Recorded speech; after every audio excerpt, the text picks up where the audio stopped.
Hi everyone, it's Stacy from PeonyLaneDesign.com. Have you subscribed to the channel yet? If not, click the little blue button.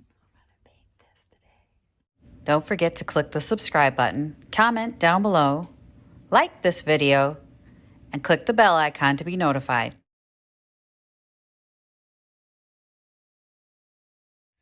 For those of you who have been around here like 4 or 5 years, I painted this coffee table a long time ago. I may have been prior to my channel. My daughter ended up with it, and it's seen better days. I've already given it a preliminary sand here, but I think I missed a ding here. Like, I don't know what she did to it when it was in her room, but it got kicked.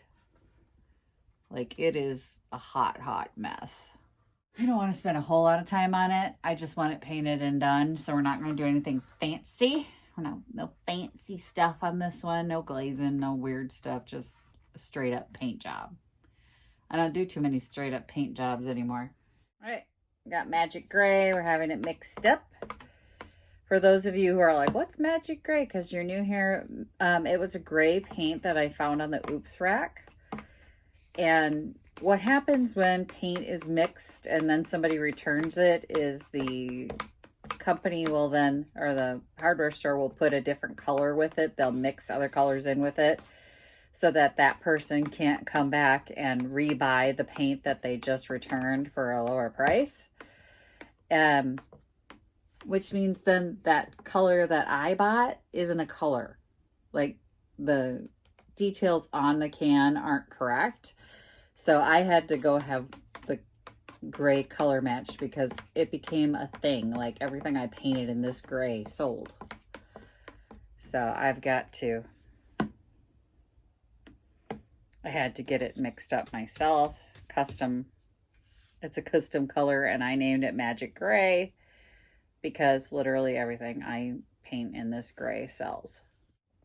Okay, the first coat is done, but before I do a second coat, because you're painting dark over light, you're going to get holidays, I am going to turn it over and fill this crack. So this crack appears on both the back and the front, and I'm going to fill the one on the other side so that it is a smooth finish, and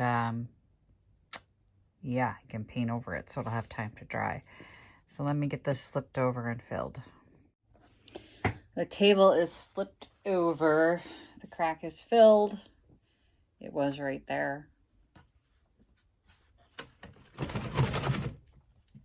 Was right there. I'm just really surprised at how not well this chalk paint held up.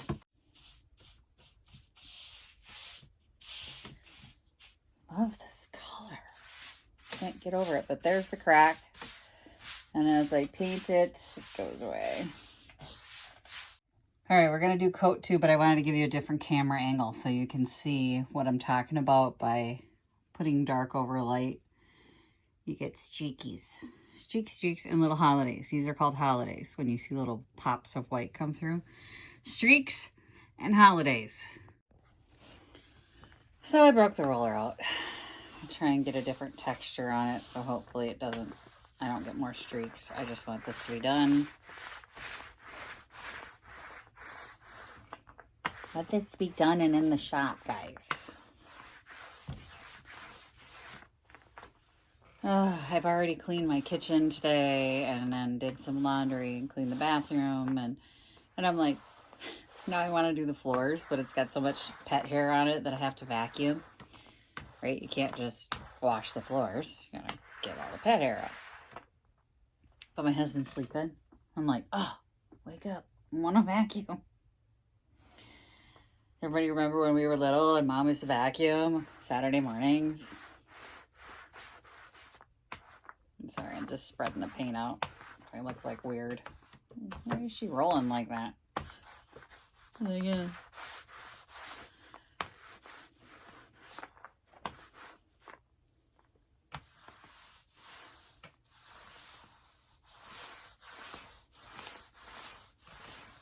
That's gonna get bubbly.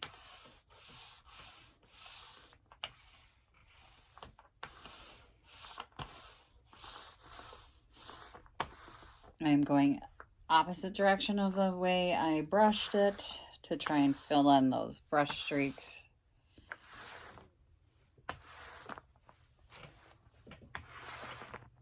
So Katie asked me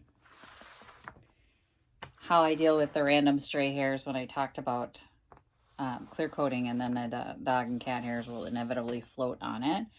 There's no magic. You have to dig it out of the clear coat. If you catch it while the clear coat's still wet, it'll usually level itself out and you won't have too big of a problem. Or you can roll over it or brush over it and kind of level it out if it's still wet. Like here's a dog hair right here. And I caught it while it was still wet, so that's coming out of there. And I can roll right over it. But if I don't catch it while it's still wet and I grab it and it's sticky, it's going to leave a texture. And there's no hope for it. You just have to pull it out, let it dry, sand it down, and recoat it. And pray to God you don't have another hair fall into the recoat.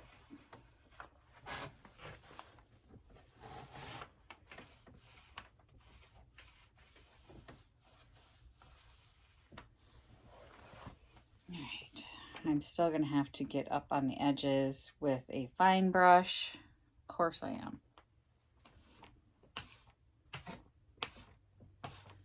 I did some linens this morning. One of the, or two of the tablecloths that I thought were like ecru were just yellowed, like really bad. I thought, oh, these are clean.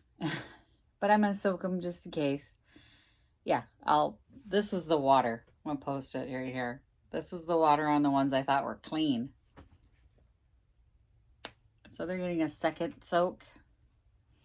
And, dang it, there's another dog hair. Cat hair. That's a cat hair. It's too short to be a dog hair. Roll it out. Okay. And then, the one that I thought was a tan doily. This is the third soak. That's the water on the third soak. So it went in for another soak. And I mean, sometimes when I deal with vintage linens, we're doing multiple days of soaking. So I pick it up for 50 cents, 75 cents, whatever. And you're like, oh, really good price. But then you have to take into consideration that it's a lot of cleaning, and it can't be done in a washing machine. You can't throw these in a washer. They have to be soaked in a bucket, and it's soak, rinse, soak, rinse. Rinse it clear before you soak it again. And it's just a process, just like painting is a process, just like removing all this cat hair is going to be a process. Oh no, there's a lot on here.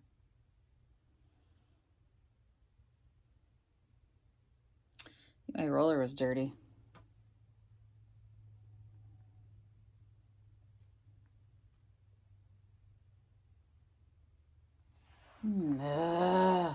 See, jinxed myself by talking about it.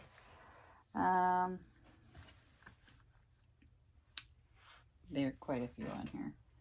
So I guess you get to experience the process. So since I don't want to get too big of a fingerprint in there, I'm going to use this toothpick, or this dental pick. My husband gave me a bunch of dental picks for my birthday one year, and you'd think that's a bad gift until you use them all the time.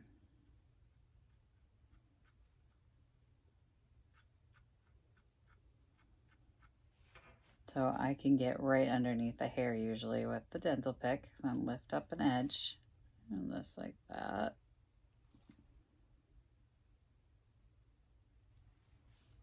Got one. Got one over here.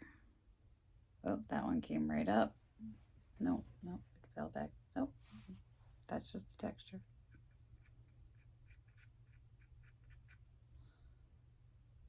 There's one.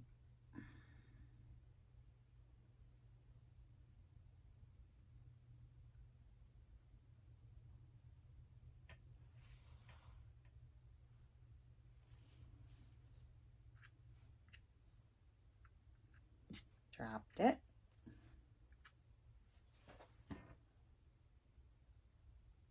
This can happen with cheap brushes too. So it's a handy tool to have around, because if you have like an inexpensive brush that you're using, sometimes the bristles will come off too.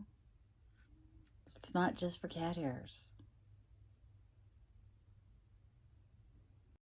Well, this will be fun. This is a lot. I'm just gonna start pulling them with my finger.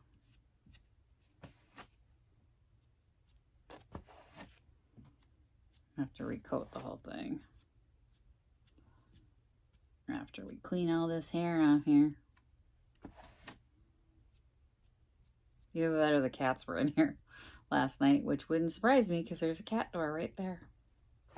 And they do like to explore.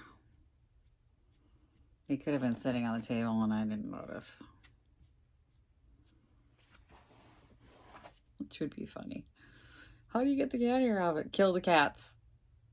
Oh no! There's no way to avoid it if you have pets. Well, my fingerprints will definitely be on this one. So if you buy this table, you'll be taking a piece of me with you. I'm just smoothing out the texture with my finger now.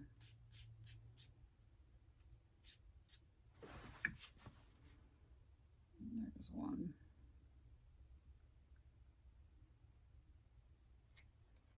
That was a lot of hair, you guys. Ugh. Okay. Let that dry. We'll get another coat on her.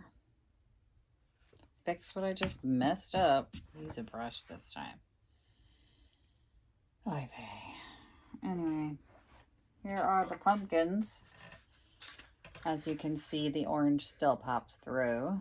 So those will need another coat too. Let's